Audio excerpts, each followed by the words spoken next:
What's up, YouTube? My name is Dustin, and this is the One Man Film Club. I really appreciate you stopping by.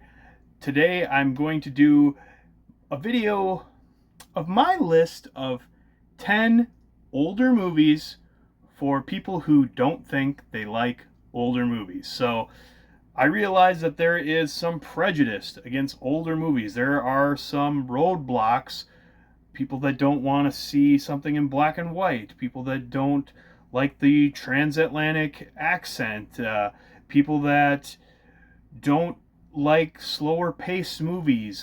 So I kind of took a bunch of criteria like the length, what kind of subject matter does it deal with, how's the dialogue, is it natural, is it modern, does it deal with issues that are not necessarily modern, they're not new issues, but issues that still exist today, that you maybe wouldn't expect to see in an older movie.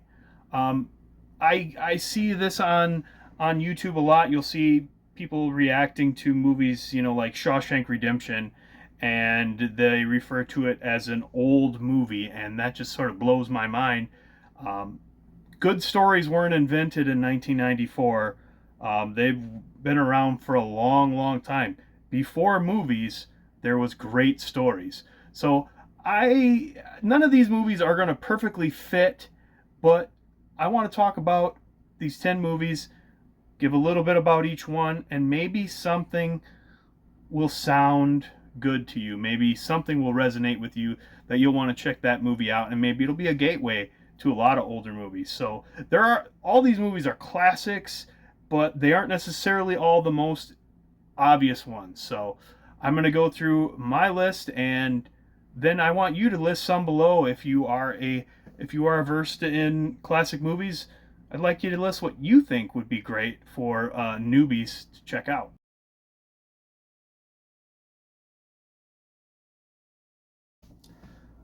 So the first movie I'm going to talk about is The Apartment from 1960. And I also want to start out by saying that I'm not going to talk about the directors or the stars of these movies very much, if at all, because if you're new to old movies, you're not going to recognize the names of any of these people. So I'm not going to bother talking about them much, except for to say that in The Apartment, all of the performances are awesome. Everything feels modern. The language, the way people act and talk, all feels modern to today. And the movie deals with subjects that you don't expect an old movie to deal with, such as suicide and infidelity and brown nosing. So basically, the whole premise is the main character, he works in an insurance office, and he loans out his apartment to people that he works with to have affairs with women, to have office trysts, to have meet their mistress there, or strange women that they picked up in a bar, and they want to bring them up to his apartment. So he does this in order to get ahead, to get promotions and things like of that nature. And he ends up falling in love with the elevator operator at his building, and he also gets pretty high up to where he's right next to the boss man, and the boss man uses his apartment. And one of the times that the boss man uses his apartment, he goes back and he finds the elevator girl that he likes, um, in his bed, catatonic, and she tried to commit suicide. And so it's all dealing with the aftermath of that. And it sounds kind of depressing and bleak, and there it is very dark at times, but it's also very funny and can be lighthearted at times too. So I highly recommend it. It's just a great older movie with sort of a modern feel to it. And if you're interested, you can watch it on Prime, Tubi, or Fossum.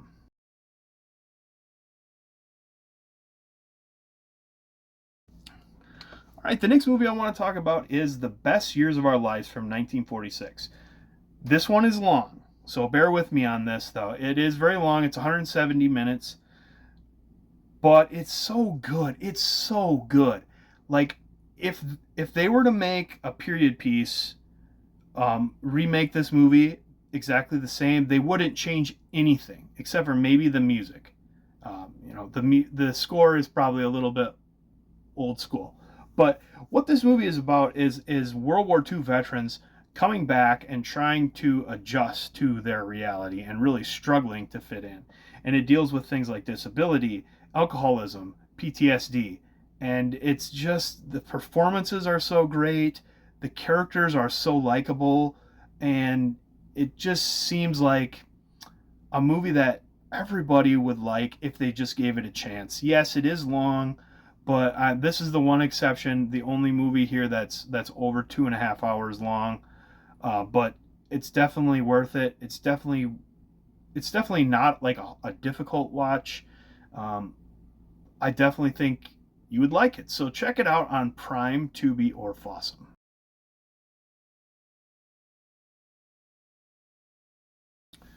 All right, up next is 12 Angry Men from 1957.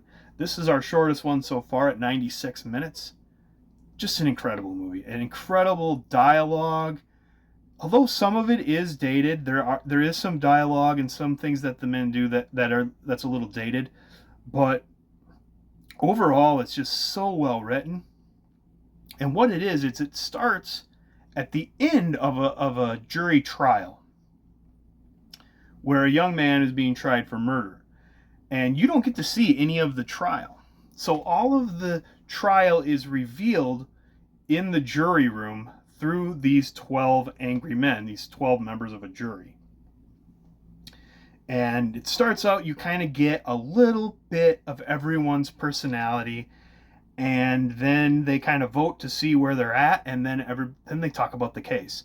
And it's really cool how things are revealed, how facts are revealed through their discussions and through their opinions and through, you know, them talking about the eyewitness testimony and the evidence and all these things. And it's just a great movie, beautifully shot, and it all almost entirely takes place in one room. There's a couple scenes at the very end and the very beginning outside of the jury room, in the courtroom, outside the courthouse, and otherwise it's in the jury room or in the bathroom of the jury room. So just a really, really cool movie. Like I said, there is a little bit of dialogue that's dated, but the style, the way they talk, the things they're talking about, definitely not dated. And you can check that out on Prime or Tubi.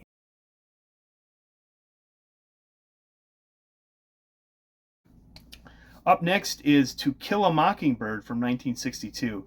This one's 129 minutes. This is just one of the all-time classic American literature, one of the all-time classic books of American literature made into a movie. This deals with racism in the South. It's also another courtroom drama. There's a few of these on here.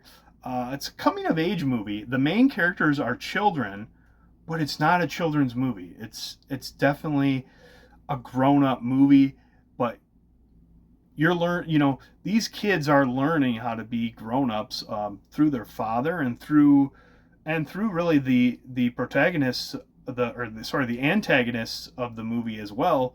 They're learning about hate and things like that, things that you might say they shouldn't learn about, but it's helping them grow up. So definitely check it out. It's a great movie, and you can rent it currently on Prime, or you can buy the physical 4K on Amazon.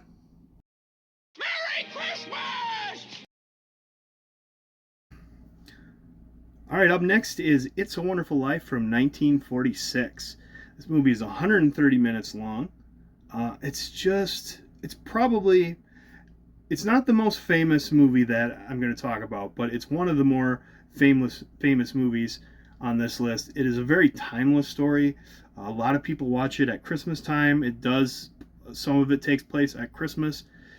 It deals with things like suicide, greed, corruption, capitalism, just lovable characters. Like, you really like George Bailey. He's so charismatic. He's such a great person who is also flawed. He has a temper and he has his dark moments, but you still really love him and respect him. His wife is amazing. Mary is just incredible character, and the villain, it's Mr. Potter. He is one of the best movie villains of all time. You just hate him. He's just a terrible person. Just a great timeless classic.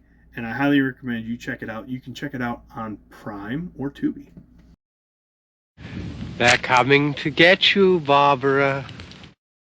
Okay, we're halfway through the list, and the next one I want to talk about is The Night of the Living Dead, which came out in 1968. This one's 96 minutes long, not long at all. And 1968, a lot of people point to Psycho in 1960 as being sort of the birth of modern horror, but I think 1968, with Night of the Living Dead and Rosemary's Baby, those two movies are the birth of modern horror, in my opinion. This is where the zombie craze all started. So there was zombies in movies prior to this, but this is the one that sort of made zombies what they are today. So that's reason enough for you to want to check it out. Just an interesting movie. These group of people all hiding in this house, barricaded in this house, trying to survive this zombie outbreak, which I think they call them ghouls. They actually don't call them zombies. I think they call them ghouls. But anyways, what's interesting is not necessarily them trying to survive the zombies, but their human interactions. And George Romero, who made this movie and Dawn of the Dead and Day of the Dead, he always tries to have like some sort of a social theme or social commentary in all of his movies. This one's no different. He also uses a black protagonist, which wasn't super common in the 1960s. Definitely wasn't common in mainstream horror movies either. The ending is really bleak. It doesn't have a happy ending. You expect older black and white movies to have happy endings. This one doesn't. So you can check this one out on HBO Max, Starz, and Tubi.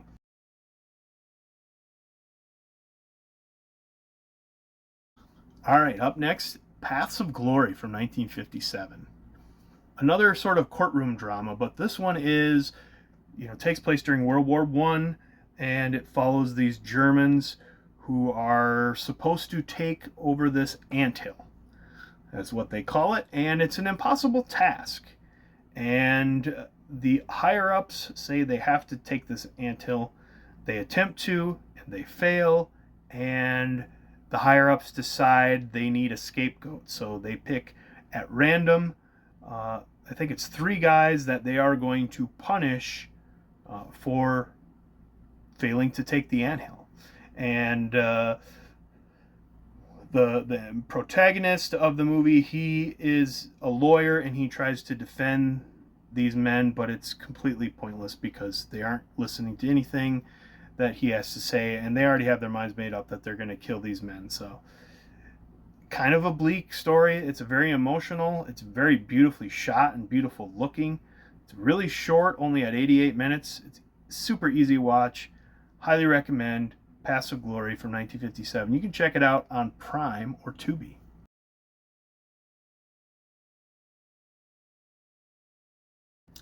All right, up next is awesome movie, Double Indemnity from 1944. Not the first film noir, which if you're just getting acquainted with older movies, that's a term you're going to have to Google. Film noir, but it is really the quintessential film noir. In my opinion, it is a perfect film.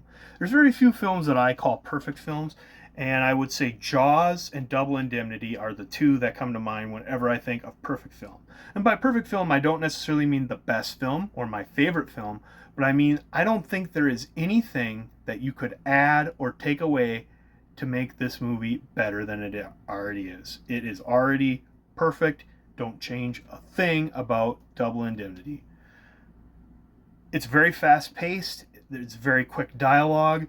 You talk about people speaking modern. This movie doesn't have that. It doesn't have the transatlantic accents, but people talk in a way that they don't talk in real life, and they didn't even talk that way in 1944. But it's just everyone is just so quick-witted. I know I said I wasn't going to talk about actors at all, but I do have to shout out Edward G. Robinson in this movie. He is incredible. He has these monologues that are just amazing. So the whole premise is a insurance salesman visits this woman and finds out that she wants to kill her husband. She wants to put life insurance on her husband and have the insurance salesman help her kill him.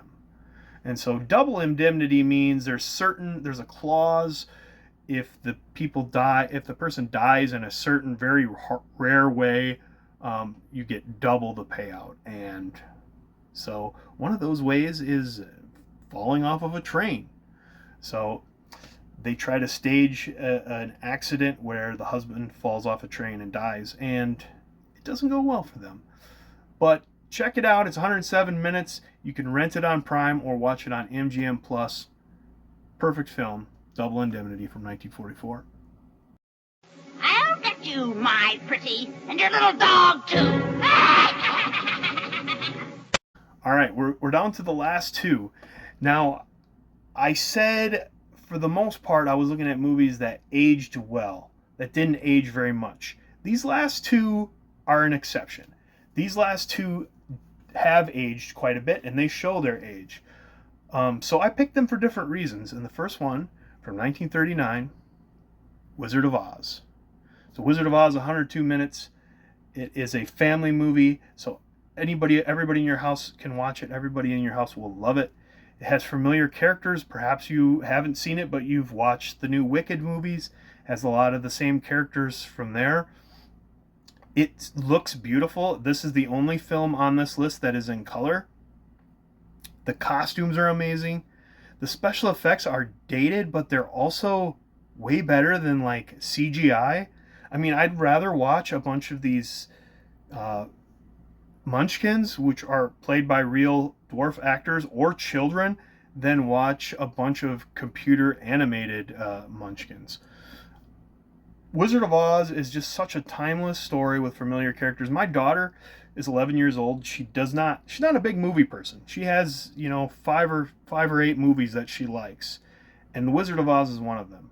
And I think it's because of the songs. The songs are very recognizable. They're very catchy. They stick in your head. They're very good. And so I think that's why Wizard of Oz resonates so well. Children in the 1940s and children in the 2020s both can love The Wizard of Oz. And if you're interested in seeing this, you can get the 4K on Amazon for less than $20. And I highly recommend you check out The Wizard of Oz. It's alive! It's alive! It's alive! So the last one I want to talk about is an interesting one. I have a good buddy who is in a film club with me. We're in a two-man film club. And before we started doing this a few years ago, he wasn't very familiar with old movies. He wasn't very familiar with black and white movies. And I asked him, I'm like, what's one movie that sort of opened your mind to the idea that black and white and old movies can be good? Which old movie was a gateway drug for you? What he said surprised me. And I thought about it a lot, and I decided I'm going to add this film to the list. And from 1931, Frankenstein. Now, Frankenstein does look dated. It does show its age. It is very obviously an old movie. But it's familiar. It's a familiar story. Frankenstein. It's been done a million times. There's also a very modern view of the monster. Like, even though some of the dialogue and the acting is dated, like the view of the monster and the way that the monster is treated is really modern. The themes that they deal with is very modern. And I think this movie, more than any movie, can show you that a movie that shows its age can also be easy to watch. And the movie's super short, 70 minutes. So if you want to watch a movie that is really old and wears its age on its sleeve and doesn't have all these modern things, it does have modern themes and a modern way of looking at the monster, but the acting, the special effects, the way that the movie looks itself, not that modern. The camera movements are nice. If you compare Frankenstein to Dracula, it's like a completely different animal. Like the camera barely moves in Dracula, but in Frankenstein, it moves and cuts and does all sorts of amazing things. So I highly recommend Frankenstein from 1931. Boris Karloff, another name drop of an actor, but he's amazing in this, and you can rent this on Prime. So that was my list of 10 older movies for people who think they don't like older movies, and I hope you check some of them out. And if you have any other suggestions of movies that fit into this category, comment them down below.